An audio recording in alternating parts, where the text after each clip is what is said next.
নমস্কার, নমস্কার দর্শক বন্ধুরা, সুস্বাগতম। আপনারা সবাই ভালো আছেন তো? আর আমরাও ভালো আছি। তো আজকে হলো মহাদশমী, মানে বিজয়া দশমী। তো সকলকে জানাই বিজয়া দশমীর অনেক অনেক শুভেচ্ছা ও ভালোবাসা ও গুরুজনদের আমার প্রণাম জানাই। আর মা দুর্গা সকলকে খুব ভালো রাখুক, সুস্থ রাখুক। মা দুর্গা যাওয়ার আগে সকলের জীবন থেকে দুঃখ, কষ্ট, বাধাবিঘ্ন সব কিছু নিয়ে চলে যাক এবং সবার জীবনে সুস্থতা, সুখ, সমৃদ্ধি, শান্তি সব কিছু দিয়ে যাক, দ্বিগুণ দিয়ে যাক, আর সকলের মঙ্গল করুক। তো আজকে হচ্ছে পুরুলিয়া আমাদের শেষ দিন। তো এই কুকুরটা হচ্ছে আমরা যেদিন থেকে এসেছি সেদিন থেকেই এখানেই থাকে। তো হোটেলের যে মানে মালিক সেই জানালো যে কুকুরটা ওদেরই পোষা, মানে এখানেই থাকে আর কি, এখানেই শোয়। তো যাই হোক, তো সকালবেলা সবাই আমরা রেডি হয়ে বসে আছি। তো আজকে আমাদের যাওয়ার কথা আছে গড় সার্কিটের দিকটা, আমাদের ঘুরতে যাওয়ার কথা আছে। তো যে ড্রাইভারের সঙ্গে কথা হয়েছে, তো সে 9:30 10টার সময় টাইম দিয়েছে আসবে বলে। সেই জন্য আমরা রেডি হয়ে বসে আছি। আর আজকেই হোটেল ছেড়ে দেবো আমরা। তো পুরুলিয়াতে এসে আবার আসার ইচ্ছা রইল, আবার যদি কোনো সময় পাই আবার আসবে পুরুলিয়া বেড়াতে।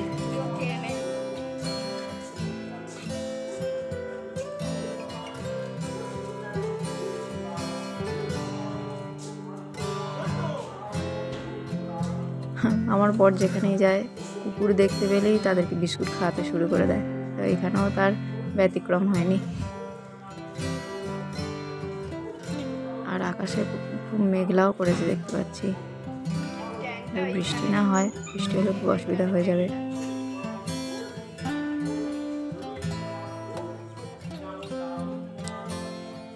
হোটেলটা বেশ একটা ঘরোয়া পরিবেশের মধ্যে, তো বেশ ভালোই লাগলো। আমরা এবার বেরিয়ে পড়বো। আর একটু খাওয়া দাওয়া করে নিচ্ছি, পরোটা, একটু ঘুগনি। আর আমার বর তো খুব মুড়ি খেতে খুব ভালোবাসে, ওই জন্য মুড়ি খাচ্ছে, তার সাথে তেলে ভাজাও নিয়েছে। আর আমরা নিয়েছি পরোটা।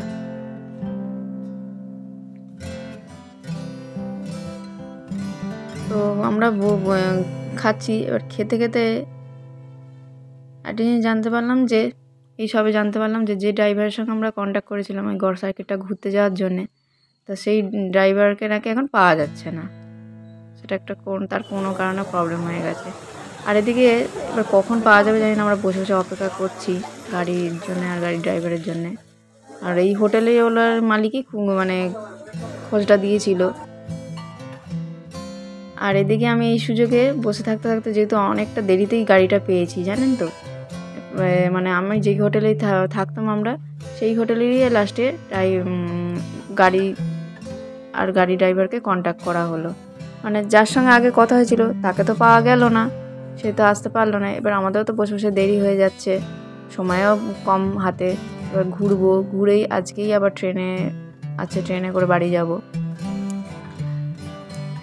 আর এই সুযোগে আমি একটা কাজ করেছি, সকালবেলাই দেখলাম আমাদের তো হোটেলের পাশেই পুজো হচ্ছিল। তো সকালেই আমি কী করলাম, সিঁদুর নিয়ে একটু মা দুর্গাকে দিয়ে এলাম। মনটা বেশ ভালোও লাগলো, একটু সিঁদুর খেলাও হলো। আর এত সবাই মুখে চোখে সিঁদুর মাখিয়ে দিয়েছিল, ওই জন্য সিঁদুরটা মুখে মুছছিলাম, আপনারা দেখলেন একটু আগেই।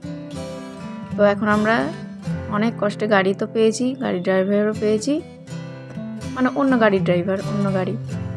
ওই বললাম যেই হোটেলে থাকতাম সেই হোটেলেরই গাড়ি আর গাড়ির ড্রাইভার, অনেক কষ্টে পেলাম। আর এই রাস্তা দিয়ে যে গাড়িটা যত যাচ্ছে এত ভালো লাগছে যেতে।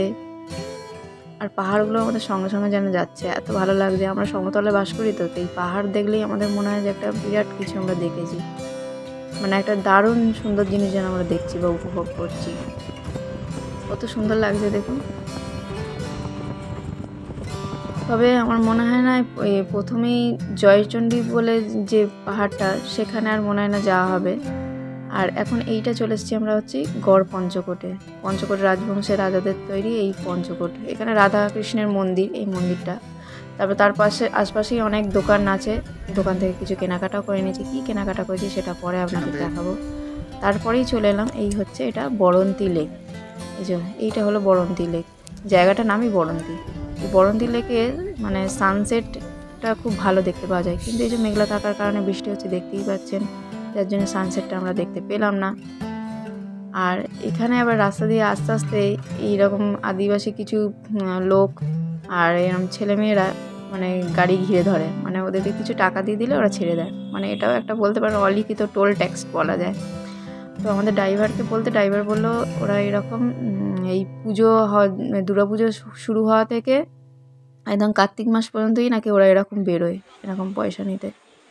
তো সব কিছু ঘুরে ঘাড়ে আমরা পুরুলিয়া স্টেশনে চলে এসেছি। তো আমার বর গেছে রাতের খাবার আনতে। তো জয়চণ্ডী পাহাড়টা আমাদের ঘোরা হয়নি। জয়চণ্ডী পাহাড়ে হচ্ছে মাতা জয়চণ্ডীর মন্দির, তো হাতে সময় ছিল না। তবে হ্যাঁ, জয়চণ্ডী পাহাড়ের সামনে দিয়ে আমরা এসেছি, পাহাড়টা দেখেছি, কিন্তু এই যে মন্দিরে ওঠা হলো না। আর 500খানা সিঁড়ি আছে যতদূর শুনেছি। তো পরবর্তীকালে আসার ইচ্ছা রইল, যেগুলো ঘোরা হলো না সেগুলো ঘুরে নিতে পারবো যদি আবার সুযোগ হয়। তো এখন যেদিন এসেছিলাম সেদিনকেও যেমন ট্রেন লেট ছিল, আজকে এই বাড়ি যাওয়ার সময় দেখছি ট্রেন লেট। চক্রধরপুর হাওড়া এক্সপ্রেসে আমরা উঠব, কিন্তু ট্রেনটা কখন আসবে জানি না, 1 ঘন্টা লেট হয়ে আছে। ট্রেন আসার অ্যানাউন্সমেন্ট করেছে, ট্রেন আসছে, এখন 10টা বেজে গেছে। তো দেখুন আবার বৃষ্টিও এসে গেছে। বৃষ্টির জন্য দেখুন আমরা সবাই একটা জায়গায় দাঁড়িয়ে আছি ভিড় করে সবাই, কারণ দাঁড়ানোর জায়গাটা খুবই কম। আর একটু এগিয়েও আসতে হচ্ছে, কারণ ট্রেনে উঠতে তাহলে সুবিধা হবে। তবে জয়চণ্ডী স্টেশন আছে, জয়চণ্ডী স্টেশন থাকলে কী হবে, এক্সপ্রেস ট্রেন আবার জয়চণ্ডী স্টেশনে নাকি স্টপেজ দেয় না। আদ্রা জাংশন স্টেশনে নেমেও আপনারা চাইলে জয়চণ্ডীতে ঘুরতে যেতে পারেন। আমার পুরুলিয়াটা ভীষণ ভালো লেগেছে। যারা যারা এখনও আসেননি তারা আমি রিকোয়েস্ট করবো তারা একবার ঘুরে যান এই পুরুলিয়াতে। খুব সুন্দর কিন্তু জায়গা, আমাদের পশ্চিমবঙ্গেই এত সুন্দর সুন্দর জায়গা আছে। এখন সবাই ঘুমোচ্ছে, এবার আমিও একটু পরে শুয়ে পড়বো। যে এখন রাত্রি হয়ে আছে, আমাদের নামতে নামতে ভোর হয়ে যাবে। আমরা যে উলুবেড়িয়ায় নামবো, তো সেই উলুবেড়িয়ায় নামতে ভোরই হয়ে যাবে। এখন রাত্রি অনেক হয়েছে, এখন প্রায় মাঝরাত্রি বলা যায়। আমরা এবার শুয়ে একটু রেস্ট নিয়ে নেবো। তো ভিডিওটা এখানে শেষ করছি। ভিডিওটা কেমন লাগলো অবশ্যই জানাবেন দর্শক বন্ধুরা।